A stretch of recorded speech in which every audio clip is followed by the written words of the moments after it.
welcome back, GSP. So long, Brock Lesnar, who's going to remain in WWE.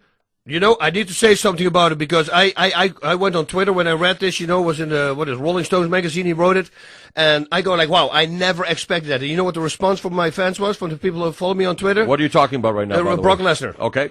Brock Lesnar. They said, no, he just retired, so he's, exempted from the USADA. Yes, he is. And then, if he wants to come back, he just reapplies again. So, it doesn't mean that he is retired forever. No, right now it is, let's go through the story of what's happened recently with, Brock Lesnar. Back June, 2007, Bill Goldberg, who was his number, life is unbelievable. Goldberg and Lesnar, the, battling in the WWE right now on Monday Night Raw weekly, and yet, 2007, Goldberg and I were on the commentary team for Lesnar's first MMA fight against Min-Soo Kim at K1 Dynamite USA. Now, he, of course, moved on to the UFC, where the now 39-year-old became a UFC heavyweight champion on just his third fight for the promotion. Fourth fight as a pro. He beat Randy Couture in November 2008, defended the belt twice before losing it, remember, to Cain Velasquez in October 2010. And then he lost to Alistair Overeem in December of 2011. And then he went away because the diverticulitis almost killed him. Mm-hmm. And again, you wonder just how dangerous and how good he would have been without it during that run. He went away, but again, like we're seeing with GSP and Fedor, he came back in 2016 for the big money fight, got it against Mark Hunt, defeated Hunt, but then tested positive. Not once, but two things. So he failed the two doping tests after a 4.5-year MMA absence. He was suspended from competition for a year by the U.S. Anti-Doping Agency, which, of course, administers the UFC's doping policy. Now, his decision to retire means that, yes, he has been removed from USADA's drug testing pool, which monitors all the fighters year-round. If he comes back, boss, he would have to serve the remaining 5 months of his suspension and, of course, like you say, go back into the pool. I don't think he's coming back. Okay. All right? I don't. Again, I never say never, but he's a guy that's been very good with his money. He's making a lot of money with WWE, and again, almost 40 years old. And let's not forget, I'm talking to a UFC Hall of Famer who was one of the baddest asses on the planet. Buddy, what you guys do for a living is not easy.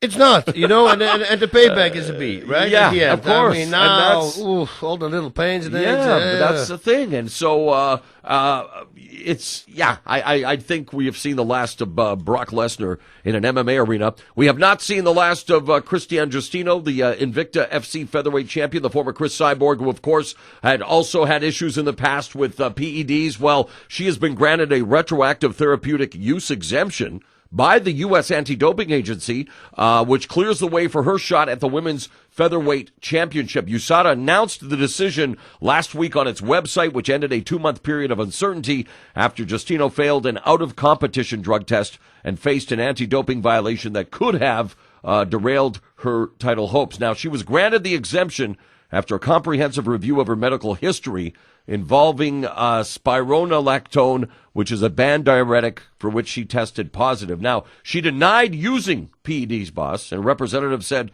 that she took the drug to combat the effects of a brutal weight cut that she undertook to fight Lena Landsberg, which was at the catchweight of 140 pounds in the UFC Fight Night 95 headliner. So now she's back, 145. Remember, they created the featherweight division.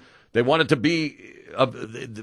to be the vehicle for her in Brooklyn. Instead, she turned down the fights, had the issues with the weight cut. We saw Holly Holm and Jermaine Durandamy go at it. We know what happened last weekend. We heard a lot about our assessment. Not a lot of people agreed with what we thought about the fight. Well, it said more than 50% for me, but yeah, still. Yeah, my timeline said we were nuts, and especially they said you. So no, not. I mean, you're right. I would hope. But most people did not think she won the fight. No, but the fun part is this. You came back, right? Yep. And you, because you didn't have time yet, you heard the things, you saw some clips, and you thought Holm won. Yeah. So we turned the sound off, we both watched. Yep. I said Rondami won. And then you were like, I have no clue how they can actually give this to Holm. I totally agree that Durandamy deserved the win, even with the point deduction, which we broke down. I thought, again, I don't want to get into it now because I can go listen to the show last week because we got to get we got to get cooking here. As much as we love doing this for the people, for free, by the way, we also have other high-paying gigs that we got to take care of. But we do love doing this, and but I got to say, now Durandamy saying that she's going to give Holly Holm a rematch because of the controversy with the shots after the bell. Holm is in fact appealing the UFC 208 loss due to the multiple blows that Durandamy landed after the rounds, which that's bad wording right there for the story. Yep. She didn't land. She landed one. The other one. She missed the other one. The other one, you can actually see her pulling it to the left. Yes. You can actually see her redirecting her punch. So Holm is asking the New York State Athletic Commission to review the referee's decision not to deduct points from Durandamy. Also, Derrick Brunson, and again, we talked about this last week, and I agree. Yep. No, he's right. He has a right to appeal the loss to Anderson Silva due to what he feels was bad judging. And we talk about Anderson Silva against GSP based on the fight against Brunson. If I'm GSP, I'm like, yep, right now. Let's do it. That's the easiest fight for him. Let's do it. And still, the easiest, but still huge money. Huge money, yeah.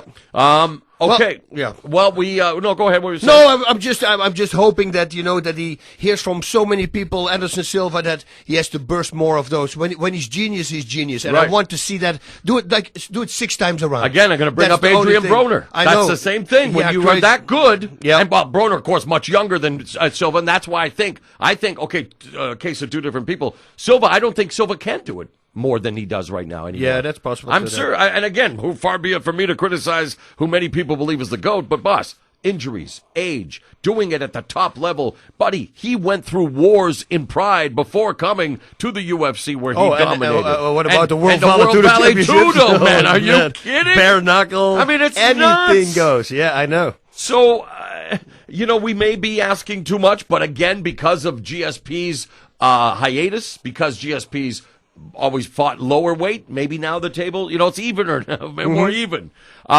We also had, of course, Fight Night 105. We talked a little bit about it. UFC making its debut in Halifax, in my home and native land of Canada. And really the only fight we're going to focus on is the main event, heavyweight battle. And the heavyweights did what the heavyweights do. Derrick Lewis, who went into the fight at 17-4 with 1 no contest, 8-2 in the octagon against Travis Browne, who was 18-5-1 with a 9-5-1 record in the UFC before they met. And, they, going into the fight, careers were going in opposite directions. And in the fight, what's happened in their career happened in the fight, because Lewis has now won 6 in a row, the longest active winning streak in the heavyweight division.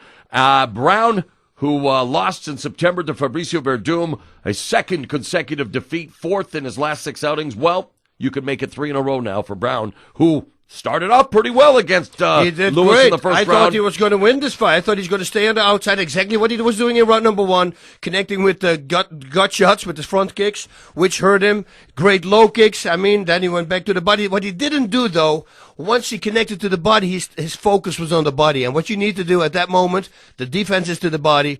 Let's start hitting the head. Force your opponent to defend his head, and then the body automatically opens up, and you go for the body again. But he did great.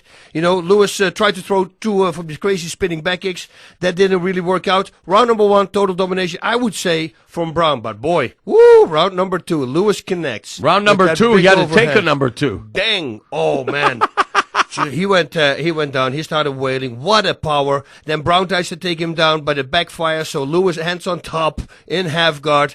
Browne tries to get up, but he gets just thrown on the ground like pizza dough. But I think Yamazaki, by the way, stopped the fight too late. We were counting punches. 8 too punches. many. And at least 8 too many. And not simple 8 punches. I mean, he can stapling them. I mean, Lewis this is a heavyweight fight, power. Mr. Yamasaki. Scary stuff. Knocked out Travis Browne in round 2, and then in the interview, and I was joking, but I wasn't, because I'm serious. In round 2, he said he was holding his belly because he had to go number 2. He had to take a crap.